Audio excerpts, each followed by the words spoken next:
do you remember sort of the biggest like no you got and like just thinking you are not seeing this correctly?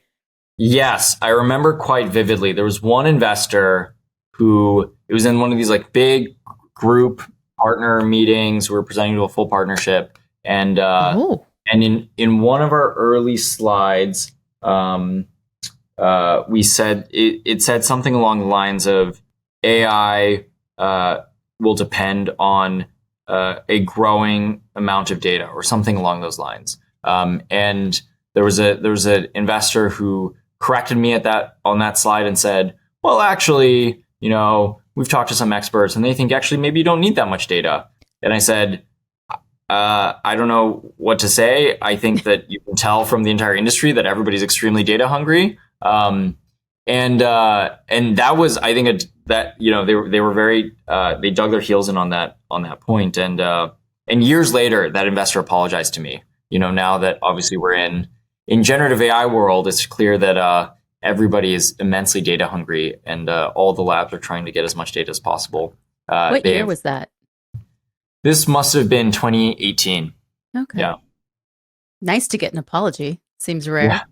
Nice to get an apology. Yeah. That is rare. I'm glad. Well, they probably want to be like in your next round. Exactly. Sorry. Carolyn and I are such cynics. Yeah, right. So you'd been doing stuff for Cruise, but then take me back to the time in 2022 when LLMs became huge.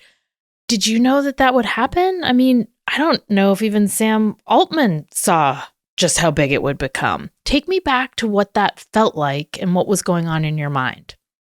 Yeah. So there's sort of like, there were two major arcs of the company before 2022, and 2022 was the start of, I think, the most recent major arc. The first one was that we were working with all the self-driving companies, Cruise, Waymo, a lot of large automakers like Toyota, General Motors, et cetera, to fuel the autonomous vehicle wave. It's been really gratifying for us actually seeing the Waymo vehicles on the road and how excited everyone is about them, because autonomous vehicles have gone through so many ups and downs as an industry. And it's really, I think it's like very gratifying to see the industry sort of come back strong now that the technology works really well. And then in 2020, we got started, we focused a lot of our efforts working with the US government. And working with the Department of Defense and working on using AI for national security.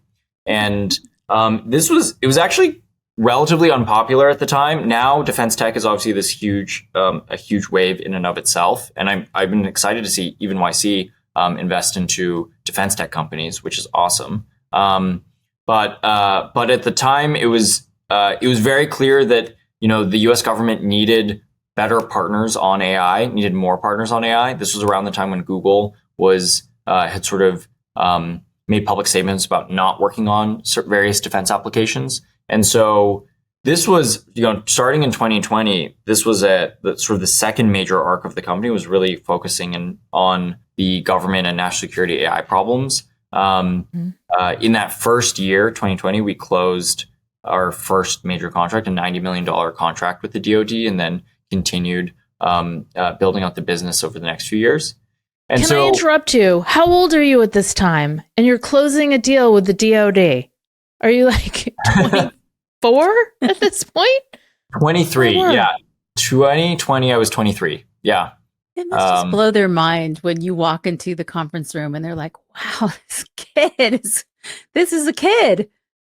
That's insane. I wore a very dapper suit, I would say, whenever I went to the Pentagon.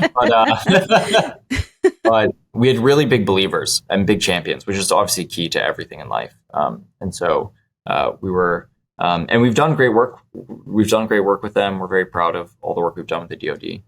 Haven't you done some important work in Ukraine? Yeah, exactly. So we helped build models, image recognition models that could detect damage in Ukraine.